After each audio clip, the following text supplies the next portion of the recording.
unidade 3, tema 4. Gostaria de chamar a atenção para a revisão da aula do tema 1 e 2 desta unidade.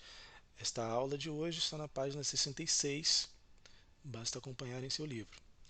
Bom, hoje falaremos sobre a capacidade de dissolução da água. Já falamos da água, das propriedades básicas que a água possui, até mesmo de sua conversão em vapor ou ao estado sólido. E a água possui algumas propriedades, né? E uma dessas propriedades nós chamamos de solubilidade. A solubilidade da água, ela é uma propriedade que a água possui, né? E quando nós falamos de solução, dissolução da água, o que seria uma dissolução? Não é propriamente a mesma coisa que solubilidade.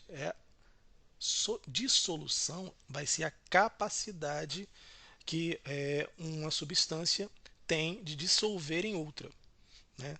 Por exemplo, a água ela tem uma capacidade de dissolver outras substâncias, né? Então, quando você adiciona a água ou algum outro material, outra substância, e ela é dissolvida, então nós chamamos isso de dissolução. E qual é a propriedade dessa dissolução? Para a água é a solubilidade. De acordo com a solubilidade do material, nós podemos classificar em solúveis ou insolúveis. O material ele pode ser solúveis quando ele dissolve com facilidade e insolúvel quando ele não dissolve com facilidade. Uma das coisas importantes desse processo de solubilização, a importância para a vida dos seres vivos, né? As células do nosso corpo, elas dependem de fatores de solubilidade para que os nutrientes entrem dentro dessas células com mais facilidade. Todos os nutrientes que você absorve no seu corpo, eles caminham, percorrem os vasos sanguíneos em direção às células. A capacidade que essas substâncias têm de percorrer pelo líquido, que é o sangue, é uma propriedade importante. Se esses nutrientes não tivessem essa capacidade de percorrer o sangue, de se direcionar às células através do sangue, certamente a vida estaria comprometida. A temperatura ela é um ponto de influência muito grande na solubilização, na solubilidade do material, da matéria. Um exemplo que até o livro dá corresponde aos peixes, né? Os peixes eles têm uma necessidade muito grande de se ambientalizar a uma determinada temperatura. Peixes de regiões frias, eles precisam viver naquela temperatura ideal. Peixes de regiões abissais, né, mais profundas, eles precisam viver naquela região que a temperatura é menor. E tem peixes que suportam temperaturas mais altas, até, por exemplo, a tilápia, ela aguenta 35 graus Celsius, né, de temperatura de água e sobrevive bem. Agora, dependendo do peixe, ele pode morrer a essa temperatura. Por que isso pode acontecer? Está relacionado à temperatura e à influência da solubilidade do que é fundamental para o peixe, que é o oxigênio. Então, o oxigênio ele só consegue se dissolver na água a partir do momento que tem baixa temperatura, diminui a temperatura. Se aumenta a temperatura, esse oxigênio da água diminui e você causa mortandade de peixes acelerada se isso acontecer. Na página 67, fala sobre a água e a formação de mistura, né? A água, por ser uma matéria, qualquer matéria pode se misturar, qualquer matéria. No termo já conhecido, matéria é tudo que tem massa e ocupa um lugar no espaço, né? Então, a pedra é matéria porque tem massa e ela ocupa um lugar no espaço. A água é matéria, ela tem massa e ocupa um lugar no espaço. O ar é matéria porque tem massa e ocupa um lugar no espaço. Então, a água, ela é uma matéria e ela tem uma capacidade de se misturar com outras. Então, de um termo bem simples, como podemos identificar o que é mistura? Mistura é quando você pega dois ou mais componentes químicos e agrupa, coloca junto, você está misturando. Né? E essas misturas podem ser classificadas como homogênea ou heterogênea. Homogênea ou heterogênea. Quando eu falo numa mistura homogênea ou heterogênea, ela está relacionada à quantidade de fases que ela vai sofrer. Por exemplo, uma mistura homogênea, eu, como a água aqui, né, que é uma mistura onde eu coloco em um copo uma quantidade de água, eu não consigo identificar os sais minerais que eles estão presentes. Eu não consigo identificar qualquer outra, se tem bactérias, se tem outros micro-organismos. Eu não consigo identificar. Simplesmente eu vejo uma água aparentemente límpida. Essa água, apesar de aparentar não ter nada, ela é uma mistura, ela tem outros componentes ali, além da composição química da água que nós já conhecemos. Nós chamamos de mistura homogênea, uma mistura que eu não consigo identificar outras substâncias ali presentes. Isso é mistura homogênea. E eu também, pelo fato de eu não identificar outras substâncias, eu digo que a água ela só tem uma fase. Agora, quando eu falo mistura heterogênea, né, aí sim eu percebo diferenciação entre os componentes. Por exemplo, a água e o óleo ou o azeite. Você sabe que o azeite ou o óleo ele não se dissolve em água. Então, quando eu coloco os dois juntos, faço uma mistura, mesmo que eu mexa, eles vão permanecer separados. Isso é uma mistura heterogênea. Eu não percebo, eu percebo nitidamente a diferença das fases. Então, eu digo que a mistura heterogênea pode ter mais do que uma fase.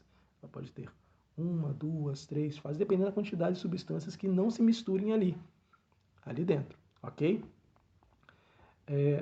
Essa é a diferença, então, entre mistura homogênea ou heterogênea. Como nós estamos falando da água, quando falamos em mistura, podemos falar também em solução, que é praticamente a mesma coisa, mas é um termo que é mais utilizado em laboratórios. Né? Vou fazer uma solução homogênea e uma solução heterogênea. Eu vou adicionar um líquido e esse líquido ele vai dissolver outras substâncias. Bom, então o que é dissolver? Nós já falamos, mas existe essa propriedade nas misturas, que é o solvente e soluto. O que é o solvente? Vai ser, o livro está falando que é a substância em maior quantidade, mas na verdade, em pouca quantidade também você consegue considerar o solvente.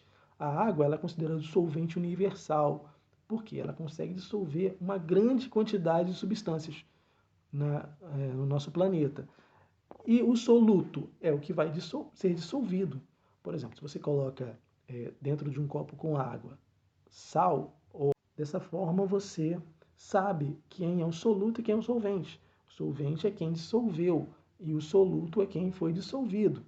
Então você tem a água como solvente e o sal ou o açúcar que desapareceu vai ser o soluto, ok? Na página 68 fala sobre a separação de mistura, né? A capacidade, a possibilidade de separar misturas feitas de forma natural ou de forma induzida. Bom, existem alguns métodos de separação de mistura, como, por exemplo, a decantação, filtração, evaporação. São métodos importantes, né?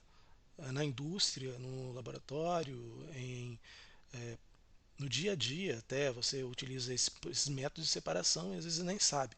Mas existe a possibilidade de separar substâncias que você induziu, por exemplo, você misturou é, água com areia e depois você quer separar esses dois. É possível, né? De uma forma bem simples, mas você consegue identificar as fases dessa mistura. Agora, quando você não identifica as fases da mistura, será que é possível separar? Quando você pega, por exemplo, a água límpida, né, a água potável, e você quer separar, tirar os sais dela, será que é possível isso acontecer? Sim, é possível e é um método muito utilizado. Bom, o primeiro método é a decantação, que é utilizar-se da densidade dos materiais para você separar os componentes. Por exemplo, você utiliza um becker, que é esse vidro aqui. Você utiliza um becker e coloca nesse becker uma solução, uma mistura de areia e água. Misturou bem, você vai perceber que há essa coloração e você não identifica por enquanto é uma mistura homogênea, praticamente, você não consegue muito bem identificar as fases, mas depois que ela vai se separando, o que acontece? Essa areia, que mais densa, ela vai descendo e a água ela fica mais superficialmente, né, na parte mais, uma fase mais superficial. Com isso, você consegue utilizar em outro becker, lentamente jogar a água e deixar a areia dentro do becker, sem nenhum problema. Esse é um processo de decantação e é bem utilizado. Existe o processo de filtração. Né? Filtração, aí você já vai se familiarizar, porque na verdade é um filtro. Você utiliza um filtro para separar os componentes. Um filtro comum, você vai utilizar o carvão ativado, né? Na sua casa, aquele filtro de torneira, você utiliza o carvão ativado, que ele separa micro-organismos, tira o odor da água, né? E facilita muito um processo de separação de materiais que você não está visualizando ali. Né? Mas no caso de filtros, onde você vai retirar sólidos, né, você vai separar sólidos do líquido, como é o caso, quando você for fazer um café, por exemplo, você utiliza um filtro de papel quando você vai fazer o café, e esse filtro, dentro desse filtro você coloca o pó. O pó tem partículas sólidas ali. Então, quando a água passa, essas partículas sólidas que são maiores do que os poros do filtro de papel, elas ficam e o líquido passa. Esse é o processo de filtração que é bem comum e muito utilizado na indústria e laboratório, e também na nossa residência. Né? Na página 69 encontramos dois métodos de separação de misturas, que um é até bem conhecido, que é a evaporação. Através da evaporação você pode separar substâncias ou misturas homogêneas, né? Fazer uma separação de misturas homogêneas através da evaporação. Um exemplo claro, que o próprio livro já relata, é a separação do sal da água. Né? Quando você obtém sal de cozinha na sua residência, obviamente esse sal veio do mar, né? Da água do mar. E isso acontece porque há uma drenagem dessa água do mar e existem grandes tanques muito rasos e são armazenados essa água durante um certo tempo até que ela evapore. Dessa forma, eles retiram o sal e passam a utilizar nas residências, né, na indústria. A destilação ela é um processo de separação de mistura homogênea com base na temperatura de ebulição. Toda matéria, toda substância existente na Terra tem uma determinada temperatura que nós chamamos de temperatura de ebulição. É o ponto que ela passa de um estado para o outro. A temperatura de ebulição é a temperatura que ela vai ebulir. A água nós sabemos, a 100 graus. 100 graus ela ebule, ela entra em ebulição. Agora, outros materiais também passam, tem uma temperatura ideal para ela passar para o estado de vapor. É, no caso, a destilação do álcool, ela também ocorre dentro da temperatura de ebulição do álcool. Quando ela chega àquela temperatura, o álcool ebule e ela ganha e ela consegue ser retirada, separada da água. E na indústria que utilizam essas destiladeiras, né, essas empresas de destilação, elas utilizam exatamente esse princípio, fervendo em alta temperatura a mistura que está sendo aproveitado, seja de matéria orgânica ou outra mistura, e dali ela consegue, uma mistura fermentada ou de matéria orgânica, dali ela fervendo, ela alcança uma determinada temperatura e o álcool, que tem uma menor temperatura de ebulição do que a água, ele ferve primeiro, né? Ele evapora primeiro. Então, é o mesmo processo que acontece na sua residência. Quando você coloca uma água para ferver e você olha de um determinado tempo, a sua tampa da panela está completamente cheia de água. Porque isso aconteceu? Condensação. A água condensou, então ela chegou a uma determinada temperatura, ferveu, entrou em contato com a panela e condensou, ela virou água novamente. Isso é um processo que é utilizado na indústria para a retirada do álcool. Bom, quero agradecer e até a próxima aula.